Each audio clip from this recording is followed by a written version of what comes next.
Everybody beware, you better prepare. Disaster can happen anytime, anywhere. Everybody beware, you better prepare. Disaster can happen anytime, anywhere. Greetings, everyone. I'm Vesta Southwell, Public Relations Officer of NEMA.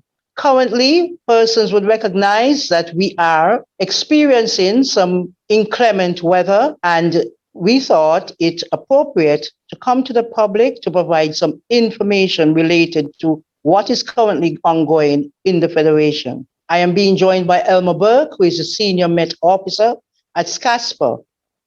Mr. Burke, we woke up this morning, there was lightning, thunder, and a lot of heavy rains. Can you tell us what is currently affecting St. Kitts and Nevis? Good morning to everyone. For today, the 30th of June 2021, St. Kitts and Nevis is being affected by an active tropical wave that is moving across the island chain.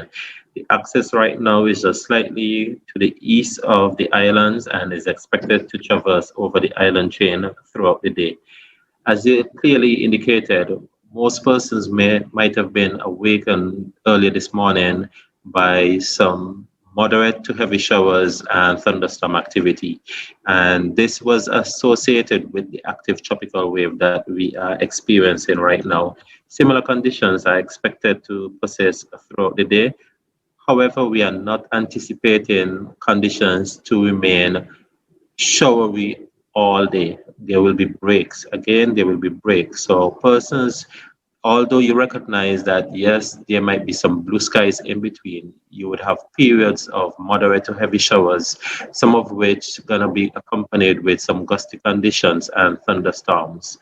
We would have already recorded in excess of 1 inch here at the St. Kitts Met office, and that would have fell within just under 2 hours this morning. And based on that, we anticipate, as well as what we are seeing coming our way, we anticipate more shower activity. So we are already encouraging the general public to try to remain safe, stay dry as much as possible.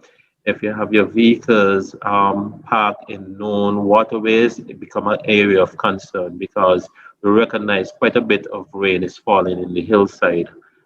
Also, because we now have the thunderstorm activity, we want to discourage persons from spending a lot of time outdoors because you can become a lightning pole or a lightning rod for lightning activity, recognizing that we are now seeing overhead lightning activity. So exercise extreme caution if you have to be outside. Now, Mr. Burke, we are presently in a lockdown. How can persons respond to that call to move their vehicles? Because there are vehicles parked within some of the known guts in Bastia currently. Yes, please. Based on that, I think the agency would have been having some dialogue with the police top brass, in terms of getting authorization for persons to move their vehicles, recognizing that there is always the potential that if we have excessive rainfall in the hillsides, you may have the guts running. We are not saying it will happen, but there is always the potential once you have this heavy rainfall occurring throughout the day, that there is a potential for that. So the agency will be best positioned to guide the general public as to the directives from the police. And just to share that authorization has already been approved by the Commissioner of Police, Mr. Hilroy Brandy. And so persons who are currently parked in known waterways may go out in public, ensuring that they are going out only to move their vehicles to safe spaces. Now, Mr. Burke, this is not the end all for inclement weather for us, apparently. There is something on the horizon. Can you tell us about that? Thanks, Professor. We're also monitoring another system that is in the mid-Atlantic that is fast approaching the island chain. It's too early at this moment to clearly say where it's going to be passing, as well as what type of impacts whoever is going to be experiencing. What we are asking the general public to do is to pay attention for updates coming from the Met Services as well as the agency over the next few days, as we'll be closely monitoring this approaching system as well as any system that may eventually develop over the next few months as we are in the hurricane season. Again, Mr. Burke, we are currently in a lockdown situation, but over the next 2 days, which is Thursday and Friday, persons are going to be relieved so that they may replenish their resources before we go into another week-long lockdown. What type of weather should persons be expecting over the next 2 days, considering that weather is dynamic and that the forecast might change over the next 2 days? Well, for this active tropical wave that we are experiencing right now, the early projections are for it to move out of the area. However, you may have some residual moisture and instability lingering into tomorrow. So we are not discounting the possibility of some additional showers tomorrow morning.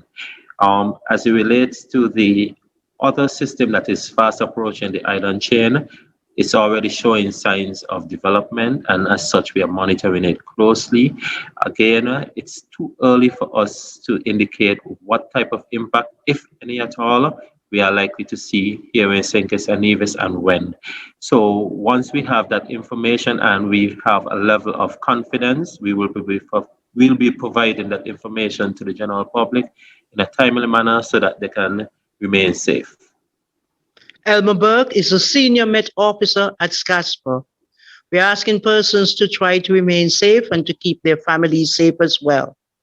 When you go out shopping tomorrow and on Friday, please be mindful that we are in the hurricane season, and you may contact the NEMA at 466-5100. We are on Facebook at NEMA SKN and NEMA.KN on the internet. Thank you so much for listening. I'm Vesta Southwell. Blessed. Everybody beware, you better prepare. Disaster can happen anytime, anywhere. Everybody beware, you better prepare. Disaster can happen